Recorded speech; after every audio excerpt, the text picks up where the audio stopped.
I guess I was tired of seeing people like Lila Lipscomb suffer, especially when, out of the 535 members of Congress, only one had an enlisted son in Iraq. I asked Corporal Henderson of the United States Marine Corps to join me on Capitol Hill to see how many members of Congress we could convince to enlist their children to go to Iraq. Congressman, I'm Michael Moore. Hey, Michael, how are you doing? I'm good. John Tanner. Hey, nice to meet you. Very nice to meet you. What are y'all doing? Well, I'm here with Corporal Henderson, United States Marine Corps. Corporal, I was in the Navy years ago, 1968 to 72.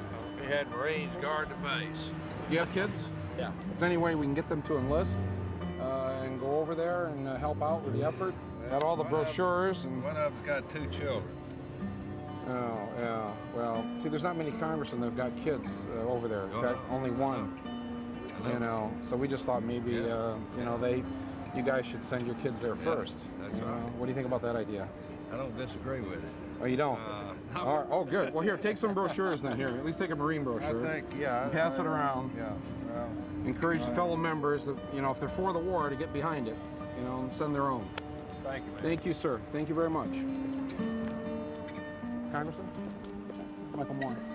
How are you doing? Good, good. Trying to get members of Congress to get their kids to enlist in the Army and go over to Iraq. Congressman? Congressman? Congressman Castle. Congressman Castle. Congressman.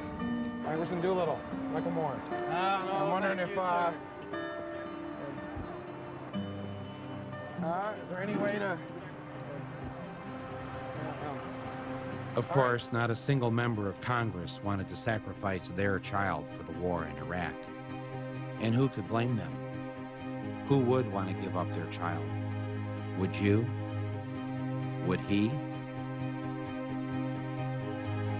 I've always been amazed that the very people forced to live in the worst parts of town, go to the worst schools, and who have it the hardest, are always the first to step up to defend that very system. They serve so that we don't have to. They offer to give up their lives so that we can be free. It is, remarkably, their gift to us. And all they ask for in return is that we never send them into harm's way unless it's absolutely necessary. Will they ever trust us again? He had used weapons. We know where they are. They're in the area around Tikrit and Baghdad and east, west, south, and north. There is a tie between Iraq and what happened on 9/11. The struggle can only end with their complete and permanent destruction. We wage a war to save civilization itself. We did not seek it, but we will fight it, and we will prevail. George Orwell once wrote that it's not a matter of whether the war is not real or if it is. Victory is not possible.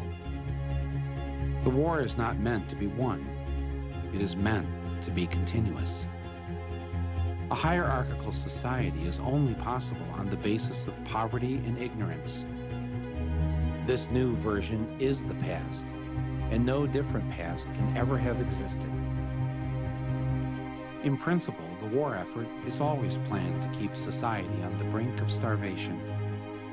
The war is waged by the ruling group against its own subjects, and its object is not the victory over either Eurasia or East Asia, but to keep the very structure of society intact.